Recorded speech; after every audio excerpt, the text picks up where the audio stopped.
नमस्कार मित्रों। Iran, America और इजराइल युद्ध पर जो अष्टोद्यम ने सीज फायर की भविष्यवाणी की थी, वह एकदम से सही सिद्ध हुई। और जैसा कि हम लोगों ने कहा था कि 3-4 अप्रैल के बाद एक सकारात्मक परिवर्तन आएगा, ठीक 7 अप्रैल को सीज फायर हो गया। लेकिन इसमें इतनी बड़ी कोई उपलब्धि की बात नहीं, इसको हम बखान करें, और न ही हमने इसीलिए यूट्यूब पर वीडियो बनाया था, क्योंकि ये ज्योतिष की सामान्य अवधारणा पर स्थित है।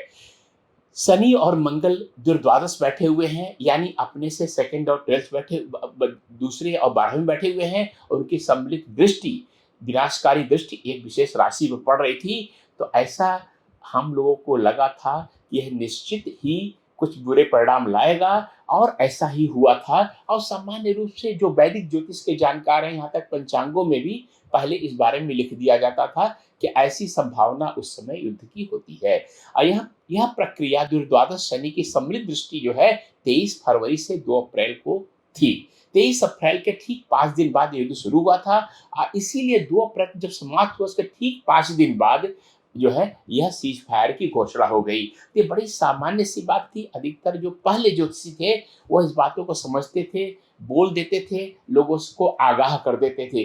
पर परेशानी क्या हो गई है कि आजकल के 90% ज्योतिषी विश्वविद्यालयों में नहीं जाते, गुरुकुलों में नहीं जाते हैं, और उनका बहुत शॉर्टकट से ज्योतिष सीखा होता है। इसलिए उनको ये भविष्यवाणियां भी बड़ी लगती है, और उनके क्लाइंट लोग को भी लगता है कि पता नहीं क्या बोल दिया गया। लेकिन यह बहुत ज्योतिष की सामान्य अवधारणा है, और ये सीज फायर इसीलिए 7 अप्रैल को घोषित हो गया। लेकिन अब इसमें आगे बात करते हैं, क्या यह समाप्त हो गया है, युद्ध समाप्त हो गया? नहीं, यह मंगल शनि के साथ आ गया है, और इसमें जो युद्ध है नए आयाम लेता जाएगा, जब तक 11 मई को पूरी तरह से शनि और मंगल का संबंध समाप्त नहीं हो जाएगा। इसलिए 11 मई तक सभी लोग सावधान रहें, और 11 मई तक आप जरा ध्यान देंगे, अपने अपने देशों में, अपने अपने क्षेत्रों में अनावश्यक तरह तरह के विवाद हो रहे हैं, और होंगे ही। 20 अप्रैल को शनि मंगल की युति हो रही है, कंजंक्शन हो रहा है। उस समय कोई बड़ी समस्या भी उसके आसपास 2-4 दिन,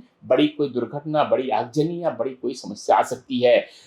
11 मई के बाद चीजें एकदम से बदल जाएगी। 2 बातें इस बारे में, युद्ध के बारे में आप लोग को बताना चाहता हूँ। चूंकि मैंने यह 2025 के शुरू में ही भविष्यवाणी कर दी थी कि इस वर्ष जो है वायु तत्व बहुत खराब है, वायुयान दुर्घटनाएं, वायु से संबंधित जो है बहुत सारी चीजें बुरी बुरी होंगी। और यह इसमें से कुछ टाइम्स ऑफ इंडिया में भी छपी थी, और वो ही सही सही सिद्ध हो रही हैं। तो इसमें कोई बहुत बड़े ऐसा युद्ध जो ग्राउंड पर लड़ा जाता है, भूमि पर लड़ा जाता है, पूरी फौज एक दूसरे से बढ़ जाती है, वह बहुत कम संभावना में देख रहा हूँ। जो भी होगा वायु में होगा, मिसाइलों से होगा, वायुयानों से होगा, एक दूसरे से प्लेन टकराएंगे, बम गिरेंगे, मिसाइलें गिरेंगी, ड्रोन चलेंगे, यही सब होता रहेगा। दूसरी बात, यह जो है मध्यस्थता के कारण यह युद्ध समाप्त होगा। यूएनओ आए या उस जैसी कोई और संस्था आए या कई देश मिलकर करें, लेकिन मध्यस्थता के साथ यह युद्ध समाप्त हो जाएगा। इसके विश्वव्यापी फैलने की कि चीन भी, भारत भी, यह भी आ जाए, ऐसी संभावना हमें बहुत कम दिखती है। तो यह जो है युद्ध के बारे में, तो जिन लोगों ने बधाई दी और जिन लोगों ने हमारे बारे में गूगल पे लिखा, उन सबको बहुत बहुत आभार। अपनी अपनी सुरक्षा देखिए, और जब तक जो है 11 मई तक शनि मंगल का विच्छेदन नहीं हो जाता, अलगाव नहीं हो जाता है, तब तक सभी अपने क्षेत्रों में सावधान रहे। खासकर जो है, जो आम जनता से संबंधित जो है तरह तरह के युद्ध, श्रमिकों संबंधित, लेबर संबंधित, तो ये शनि मंगल जब जुड़ते हैं तो श्रमिकों में, फौजों में, इन सब में एक तो मंगल के साथ शनि जुड़ता है, तो यह जो हथियारों में बहुत ज्यादा जो है उग्रता लाता है इस संबंधों में, फौज पुलिस में। और दूसरा जो है, जब शनि के साथ मंगल आता है तो शनि जो है श्रमिक वर्ग को, लेबर क्लास को जो है संबंध रखता है, इसलिए समाज के सबसे निचले वर्ग को।